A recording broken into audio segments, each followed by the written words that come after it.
पानी को दो भागों में बांटने वाले चार परमेश्वर के दासों का नाम। पहला, परमेश्वर का दास मूसा, लाल सागर को बांटकर इजरायलियों को पार कराया। निर्गमन 14 को देखें।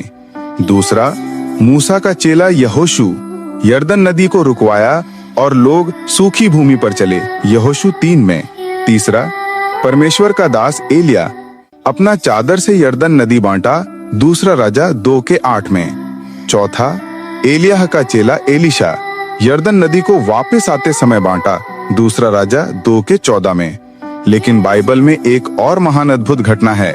पानी को बांटा नहीं गया, बल्कि खुद यीशु मसीह पानी के ऊपर चलने लगे। मत्ती 14 के 25 में। बाइबल हमें दिखाती है कि ईश्वर की शक्ति से पानी भी रास्ता बन गया। अगर आप इन चमत्कारों पर विश्वास करते हैं तो आमीन कहें और इस वीडियो को जरूर शेयर